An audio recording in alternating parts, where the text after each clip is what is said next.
വിശ്വാസികളെ, പ്രിയപ്പെട്ട മാധ്യമ സുഹൃത്തുക്കളെ, എല്ലാവർക്കും നമസ്കാരം. ഇന്ന് പാലക്കാട് നഗരസഭയിലെ കഴിഞ്ഞ 10 വർഷത്തിലധികമായി പാലക്കാട് നഗരസഭ പരിധിയിലെ മാനസികമായി വെല്ലുവിളി നേടുന്ന ഭിന്നശേഷി വിദ്യാർത്ഥികൾക്കായി ഒരു ബഡ്സ് സ്കൂൾ സ്ഥാപിക്കണം എന്ന ഒരു ആവശ്യം കഴിഞ്ഞ കുറെ വർഷങ്ങളായി നിലവിലുണ്ട്. അതിന്റെ ഭാഗമായി കഴിഞ്ഞ 10 വർഷത്തെ പരിശ്രമത്തിനൊടുവിൽ സാമൂഹിക പ്രതിബദ്ധത ഫണ്ട് CSR ഫണ്ട് ഉപയോഗപ്പെടുത്തിക്കൊണ്ട് ഇന്ന് പാലക്കാട് നഗരസഭ പരിധിയിലെ സമൂഹത്തിൽ ഏറ്റവും അധികം പരിഗണന അർഹിക്കുന്ന, ഏറ്റവും അധികം വേദന അനുഭവിക്കുന്ന, മാനസികമായി വെല്ലുവിളി നേരിടുന്ന ഭിന്നശേഷിക്കാർക്ക് വേണ്ടിയിട്ട് ഒരു ബഡ്സ് സ്കൂൾ സ്ഥാപിക്കുന്നതിന്റെ തറക്കല്ലിടൽ പരിപാടി നടക്കുകയാണ്. ബോധപൂർവം കഴിഞ്ഞ ഏതാനും ദിവസങ്ങൾക്ക് മുൻപാണ് കേരളത്തിലെ തന്നെ 89 നഗരസഭകളിൽ വെച്ചുകൊണ്ട് പ്ലാൻ ഫണ്ട് വിനിയോഗം അനുവദിച്ച തുകയുടെ 100% നടപ്പിൽ വരുത്തിക്കൊണ്ട് കേരളത്തിലെ നഗരസഭകളിൽ വെച്ചുകൊണ്ട് ഏറ്റവും വലിയ മുന്നേറ്റം കാഴ്ചവെച്ചുകൊണ്ട് ഒന്നാമതായി പാലക്കാട് നഗരസഭ മാറിയത്. അതിനെ അസൂയ മുത്തുകൊണ്ട് ഈ പരിപാടിയെ, ഇവിടുത്തെ വികസനത്തെ, ഇവിടുത്തെ മാനസികപരമായി വേദന അനുഭവിക്കുന്ന കുട്ടികൾക്ക് വേണ്ടി തുടങ്ങാനിരിക്കുന്ന സംരംഭത്തെ നശിപ്പിക്കണം എന്ന ഉദ്ദേശത്തോടുകൂടി കാലത്ത് ഏതാനും ചില യൂത്ത് കോൺഗ്രസിന്റെയും DYFIയുടെയും തെമ്മാടിക്കൂട്ടങ്ങള് ഇവിടെ പാലക്കാട് നഗരസഭ നടത്തിയ പരിപാടി വന്ന് അലങ്കോലപ്പെടുത്തി. ഡോക്ടർ ഹെഡ്ഗേവാറുടെ പേര് കൊടുത്തതാണ് അവർക്ക് പ്രശ്നമെന്ന് പറയുന്നത്. കോൺഗ്രസ് ഭരിക്കുന്ന ഹിമാചൽ പ്രദേശിലെ ഡോക്ടർ കേശവ് ബൽറാം ഹെഡ്ഗേവാറിന് വേണ്ടിയിട്ട് വിദ്യാർത്ഥികൾക്ക് പഠിക്കുന്നതിന് പ്രത്യേക ഒരു വിഭാഗം തന്നെയുണ്ട്. ഇവിടെ കേരളത്തിനകത്ത് മലപ്പുറത്ത് തിരൂരിലെ വാര്യംകുന്നൻ ഹിന്ദു വംശഹത്യയ്ക്ക് നേതൃത്വം കൊടുത്ത വാര്യംകുന്നന്റെ പേരിൽ സ്മാരകം പണിയാം. മഞ്ചേരിയിൽ ആലിം സുലാരിയുടെ പേരിൽ സ്മാരകം പണിയാം. മലപ്പുറം ജില്ലാ പഞ്ചായത്തിന്റെ ഫണ്ട് ഉപയോഗിച്ചുകൊണ്ട് വാര്യംകുന്നന് വേണ്ടി സ്മാരകം പണിയാം. വാഗൺ ട്രാജഡി സ്മാരകം പണിയാം.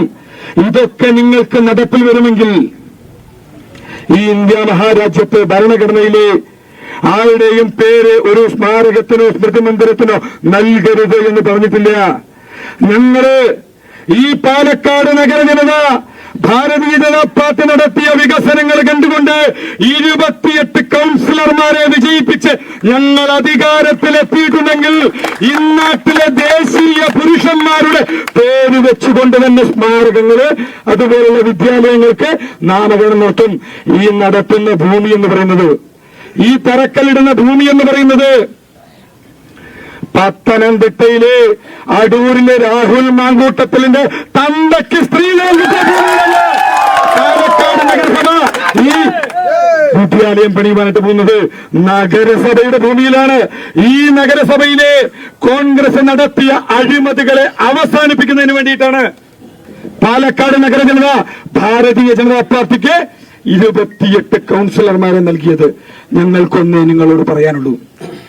നിങ്ങളിന്ന് വലിയ വായിൽ പറയുന്നുണ്ടായിരുന്നു കോടതിയിൽ പോകും, കൗൺസിലിന്റെ അജണ്ടയിൽ പോലും വെച്ചിട്ടില്ല എന്ന്. സാമാന്യ ബോധമുള്ള, സാമാന്യ വിവരമുള്ള ഏതൊരാൾക്കും അറിയാവുന്നതാണ്. ആ ഭൂമിയിൽ ഇത്തരത്തിലൊരു ബഡ്സ് സ്കൂൾ വരുന്നതിന് കൗൺസിലിന്റെ അംഗീകാരമുണ്ട്. പിന്നെ നാമകരണം, അത് ഞങ്ങൾ അധികാരത്തിലിരിക്കുന്നുണ്ടെങ്കിൽ ആരുടെ പേര് നൽകണമെന്ന് ഭാരതീയ ജനതാ പാർട്ടി തീരുമാനിക്കും. പിന്നെ ഡോക്ടർ കേശവ് ബൽറാം ഹെഡ്ഗേവാറിന്റെ സ്വാതന്ത്ര്യ സമര സംഭാവനകളെ കുറിച്ചൊക്കെ വാതോരാതെ സംസാരിക്കുന്നുണ്ടായിരുന്നു. നിങ്ങളുടെ തലമൂത്ത നേതാവുണ്ടല്ലോ ചാച്ചാജി, നെഹ്റുവിന്റെ തണ്ട മോത്തിലാൽ നെഹ്റു ഡോക്ടർ കേശവ് ബൽറാം ഹെഡ്ഗേവാർ സ്വാതന്ത്ര്യ സമര പോരാട്ടം നടത്തി ജയിൽവാസം അനുഭവിച്ച് ജയിൽ ശിക്ഷ കഴിഞ്ഞ് പുറത്തിറങ്ങുന്ന ദിവസം അദ്ദേഹത്തെ സ്വീകരിക്കുന്നതിന് വേണ്ടി നെഹ്റുവിന്റെ തണ്ട മോത്തിലാൽ നെഹ്റു ഉൾപ്പെടെയുള്ള ആളുകൾ പോയിട്ടുണ്ട്. അതുകൊണ്ട് രാഹുലിന്റെയോ കോൺഗ്രസിന്റെയോ സർട്ടിഫിക്കറ്റ് ഞങ്ങൾക്ക് ആവശ്യമില്ല. നിങ്ങൾ ജിന്നയുടെ മൂട് താങ്ങിക്കൊണ്ട് ഇവിടുത്തെ കേവലം നക്കാപ്പിച്ച വോട്ടിന് വേണ്ടി ഒരു പ്രത്യേക മതവിഭാഗത്തെ പ്രീണിപ്പിച്ചുകൊണ്ട് നിങ്ങൾക്കിവിടെ രാഷ്ട്രീയം നടത്താം. നിങ്ങളെ കോൺഗ്രസ് പാർട്ടി നിങ്ങള് ജയിച്ച സ്ഥലങ്ങളിലെല്ലാം നിങ്ങൾ നാമകരണം ചെയ്യും. ആരുടെയാണ്?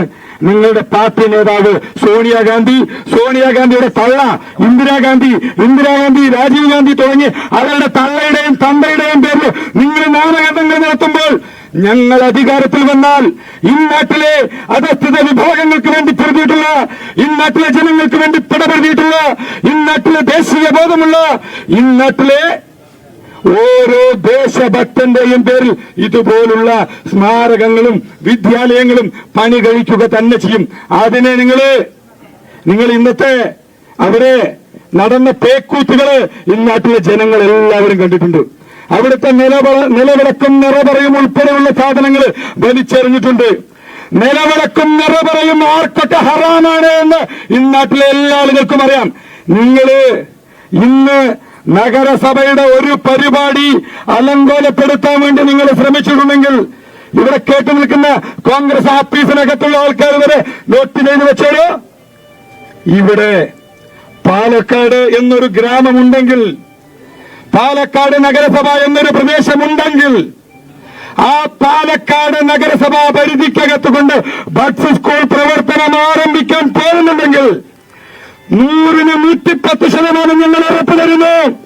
ആ സ്ഥാപനത്തിന്റെ പേര് പാലക്കാട് ഭാരതീയ ജനതാ പാർട്ടി നേതൃത്വം നൽകുന്ന ഈ ഭരണമുന്നണി ഏത് പേരാണ് നിശ്ചയിച്ചിട്ടുള്ളത് അതിൽ നിന്ന് അണുവിളമാനം ഒരിഞ്ച് പോലും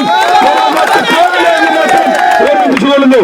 പിന്നെ നിങ്ങൾക്ക് ഇവിടെ ഹിന്ദു വംശഹത്യക്ക് നേതൃത്വം കൊടുത്ത ആളുകളുടെ പേരിൽ സ്മാരകം പണിയാം. ഇവിടുത്തെ ഇന്നാട്ടിലെ ജനങ്ങളെ ദേശീയ ബോധത്തോടുകൂടി, നിങ്ങളുടെ കോൺഗ്രസുകാർക്കൊരു നേതാവുണ്ടായിരുന്നു, പിൽക്കാലത്ത് അദ്ദേഹം ഭാരതത്തിന്റെ രാഷ്ട്രപതിയായി തീർന്നു, പ്രണബ് മുഖർജി. അദ്ദേഹം നാഗപ്പൂരിലെ RSSന്റെ ആസ്ഥാനം സന്ദർശിച്ചുകൊണ്ട് അദ്ദേഹം പറഞ്ഞ വാക്കുകളുണ്ട്. എന്തിനേറെ പറയുന്നു, രാഷ്ട്രപിതാവായിട്ടുള്ള ഗാന്ധിജി വാർധയിലെ ശിബിരം സന്ദർശിച്ചുകൊണ്ട് പറഞ്ഞ വാക്കുകളുണ്ട്. ഇത്തരത്തിൽ നിങ്ങൾക്ക് നിങ്ങളുടെ പിൻതലമുറക്കാരെ കുറിച്ച് നിങ്ങൾക്ക് ബോധ്യമുണ്ടാവില്ല. കാരണം അതിന് ബോധ്യമുണ്ടാവണമെങ്കിൽ രാഹുൽ ഉൾപ്പെടെയുള്ള ആളുകളെ നല്ല തന്തക്ക് ധരിക്കണം. അവർ നല്ല തന്തക്ക് ധരിച്ചാൽ മാത്രമേ ഇത്തരത്തിൽ അവരുടെ നേതാക്കന്മാരെ കുറിച്ച് അവർക്ക് ബോധ്യമുണ്ടാവുകയുള്ളൂ. ഇത്തരത്തിൽ ഇന്നാട്ടിലെ ഈ ലോകത്ത് തന്നെ ഏറ്റവും വലിയ നേതാവായി മാറിക്കൊണ്ടിരിക്കുന്ന നരേന്ദ്രമോദിജി പറഞ്ഞിട്ടുണ്ട്, അദ്ദേഹത്തിന് ഇത്തരത്തിലുള്ള പ്രവർത്തനങ്ങൾ നടത്തുന്നതിനുള്ള പ്രേരണ ലഭിച്ചത് ഡോക്ടർ കേശവ ബൽറാം ഹെഡ്ഗേവാറിലൂടെയാണെന്നത്. നിങ്ങള് 4 നക്കാപ്പിച്ച വോട്ടിന് വേണ്ടിയിട്ട് ഇത്തരത്തിൽ മതപ്രീണന രാഷ്ട്രീയം കളിക്കുവാനാണ് ഉദ്ദേശിക്കുന്നതെങ്കിൽ നിങ്ങളിന്ന് ആരും കാണാതെ ഒളിവിനും തെളിവിനും നിങ്ങള് സാധാരണ രാത്രി സമയത്ത് ചെയ്യാറുള്ള കാര്യങ്ങള് ഇന്ന് മതിൽ ചാടിക്കടന്നുകൊണ്ട് നഗരസഭയ്ക്കകത്തുകൊണ്ട് ഒരു ഗോലം കത്തിച്ചു. ഞങ്ങൾക്കൊന്നേ നിങ്ങളോട് പറയാനുള്ളൂ. പണ്ടൊരു സിനിമയിൽ പറഞ്ഞിട്ടുണ്ട്, നീ എന്റെ കാറ് കത്തിച്ചെങ്കിൽ പകരം എന്റെ തറവാട് കത്തിക്കുമെന്ന്. അതുകൊണ്ട് ഞങ്ങൾക്കൊന്നേ പറയാനുള്ളൂ, നിങ്ങളൊരു കോലം കത്തിച്ചിട്ടുണ്ടെങ്കിൽ ഈ നാട്ടിലെ ജനങ്ങൾ ജനാധിപത്യപരമായ രീതിയിൽ വരാനിരിക്കുന്ന നഗരസഭാ തെരഞ്ഞെടുപ്പ് കഴിയുന്ന സമയത്ത് കോൺഗ്രസിന്റെ ഏതൊക്കെ നേതാക്കന്മാരെ, കോൺഗ്രസ് പാർട്ടിയുടെ ഏതൊക്കെ നേതാക്കന്മാരെ പാലക്കാട് നഗരസഭയ്ക്കകത്ത് പ്രവേശിക്കണമെന്ന് ഈ നാട്ടിലെ ജനങ്ങൾ തീരുമാനിക്കും. പിന്നെ രാഹുലുണ്ട്, വലിയ വായിലെ പത്രക്കാരെ കാണുന്ന സമയത്ത് പല ഷോകൾ നടത്തുന്ന പാലക്കാടിന്റെ MLA എന്ന് ഓർത്തോളൂ. ഇനിയും ഇത്തരത്തില് ഇന്നാട്ടിലെ ദേശീയ ബോധമുള്ള ഇന്നാട്ടിലെ ദേശീയവാദികൾക്കെതിരെ നിങ്ങൾ ഇനിയും ഇത്തരത്തിലൊരു പ്രസ്താവനയുമായി ഇറങ്ങുകയാണെങ്കിൽ പത്തനംതിട്ടയിൽ നിന്ന് നിങ്ങൾ പാലക്കാട് റെയിൽവേ സ്റ്റേഷനിൽ കാലുകുത്തണമെങ്കിൽ ഇവിടുത്തെ ഭാരതീയ ജനതാ പാർട്ടിയുടെ പ്രവർത്തകന്മാർ തീരുമാനിക്കേണ്ടി വരുന്ന ഒരു കാലഘട്ടമുണ്ടാവുമെന്ന് മാത്രം ഓർമ്മിപ്പിച്ചുകൊണ്ട് ഇന്നത്തെ ഈ ഒരു പ്രതിഷേധ പരിപാടി ഔപചാരികമായി ഉദ്ഘാടനം ചെയ്തതായി പ്രഖ്യാപിച്ചുകൊണ്ട് എന്റെ വാക്കുകൾ എത്തുന്നു. നന്ദി, നമസ്കാരം, വന്ദേ മാതരം. भारत माता की जय, भारत माता की जय।